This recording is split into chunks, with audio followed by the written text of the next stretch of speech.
On December 10th, 2025, 50 Cent sat on the Sherri Show set and Sherri Shepherd played him a clip of his ex Vivica A. Fox from that same show weeks earlier, calling their 2003 relationship unforgettable for one very specific reason. Fox had shaken her shoulders on live television and said, "Oh my goodness, the orgasms were fabulous. Remember the time?" 50 Cent watched the clip, visibly uncomfortable, then kept it light, credited the blue pill, and said, "I think that was like, you know who you go to the casino and you just hit the jackpot?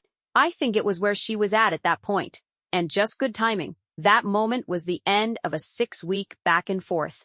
Oh my goodness, the orgasms were fun. Oh, I don't know. That nobody saw coming. Not in that tone. Not with that outcome. Here is how it actually unfolded. Vivica Fox was doing a Q&A at the Ultimate Women's Expo in Edison, New Jersey. An audience member asked what advice she would give her 17-year-old self. Fox answered, "Don't date 50 Cent.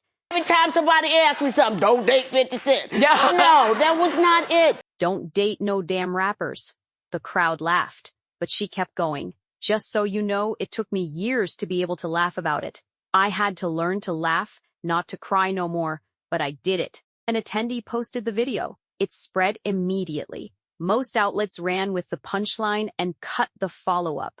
That second part, that it took years before she could laugh about a relationship that ended over 2 decades ago, is the part that explains everything that came after it. Fox later told USA Today, "I can't stand when someone takes a part of my interview and then runs with it, but I get that it's clickbait more than anything else." On the night of November 10th, 50 Cent posted on Instagram. Given his history of going hard on people who take public shots at him, the post was unexpected. He put up an AI-generated image of himself as Morpheus from The Matrix. Black suit, dark glasses, red pill in one hand, blue pill in the other, and captioned it, "Either way, I'ma have that ass in The Matrix. You know I love me some you girl, but damn, it's been 22 years, Vivica." That caption is what the internet locked onto. Not the joke. The line, "You know I love me some you girl," said publicly on his verified account to his millions of followers. Fans in the comments immediately noted the difference in tone from his usual approach. He keep it cute when it come to Vivica. Should have married her FR. Fox saw it fast. She told TMZ his response was fantastic and said she would take the blue pill. When Fox stopped to talk to TMZ on a New York sidewalk and clarified that her Women's Expo remark was personal advice, not a general warning, 50 Cent used the footage immediately. He posted a blue pill image with a smiley face stamped on it. "That's your problem. You think you know everything. LOL. Then he posted the actual TMZ sidewalk video, captioned, "You ain't gonna believe this, man, but she tried to turn me out. I just got on." He followed that with a Viagra promotional post. 3 posts in 2 days. All of them funny, none of them mean. Fiverr post especially, he took Fox's compliment about their physical chemistry and turned it into a brand deal. That level of petty landed as comedy rather than shade, and even Fox's side of the comments was laughing. Fox appeared on Sherri and addressed the situation directly. 3 things she said on that episode matter. First, on being misrepresented. "You acted like I was on the picket line. Every time somebody asks me something, don't date 50 Cent. That was not it. What happened is, I said, Vivica, if you could tell your 17-year-old self anything, that was me. Like, I wish I knew not to go public so fast, not to have it out there, not to have the breakup that's lasted 22 years. Her actual regret was never about the relationship itself. It was about going public too fast and handing their business to the media before they had even figured out what they were to each other. Second, on where things stand, we're no longer fighting, y'all. I can actually laugh about this. And I was glad he got a funny response about it as well. Third, the moment that overtook everything else when Shepherd asked why Fox can never quite forget him. You always got that one that you always got a little special place for. I'll take the blue pill. Oh my goodness. The orgasms were fabulous. Remember the time. She shook her shoulders as she said it. Then she added something that got less coverage than it deserved. And you know what else made it great? He said, he loved me. That line reframes the whole story. Fox is not describing a relationship she is embarrassed about or one she regrets having. She remembers someone who told her he loved her. The regret is in how public it became, not in the connection itself. After Fox's episode aired, Sherri Shepherd talked to TMZ in New York City. She had now spent time with both of them separately on the same set. Her read, "I think they still love each other. I really do." Her reasoning was specific. 50 Cent's response to Fox's original Women's Expo video was notably restrained by his standards. He gives her a lot of grace. Shepherd also confirmed at that point that she had booked 50 Cent for December 10th. While doing press for her Lifetime holiday movie The Christmas Campaign, Fox spoke to People magazine. "It's kind of like the gift that keeps on giving. We're friends. There's no negativity." On 50 Cent's reaction to her comments, this time it was positive.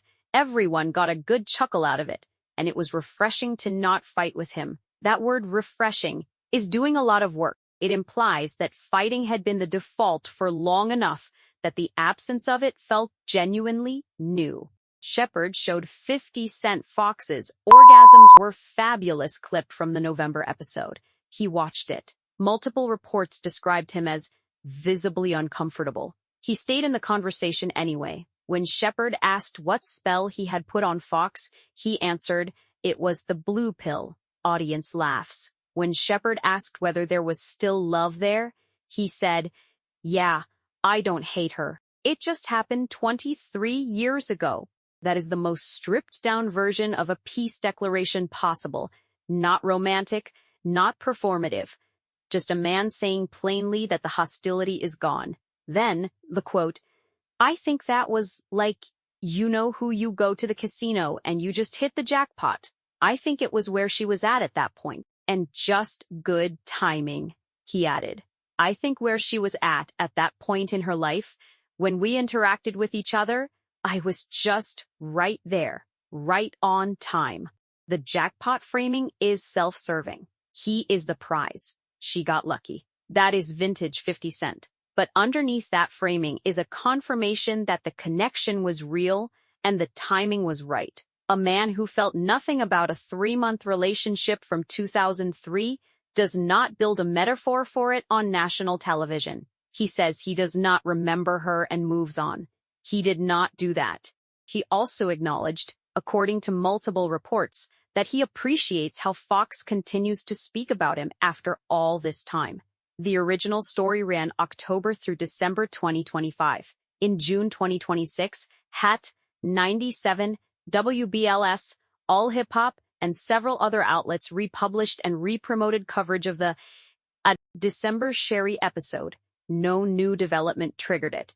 The jackpot quote and Fox's "Orgasms Were Fabulous" clip simply picked up a second wave of circulation, the way certain moments do when enough people discover them late. Force. The story keeps finding new audiences because the dynamic it captures is genuinely unusual. Two people who spent most of 2 decades publicly hostile, who had a real low point in 2015 when Fox made insinuations about his sexuality on national TV, and 50 Cent responded by posting unflattering photos of her with mocking captions, managed to arrive somewhere that looks, by any honest measure, like actual peace, not manufactured peace. Not the kind where two celebrities call a truce because it benefits both their brands.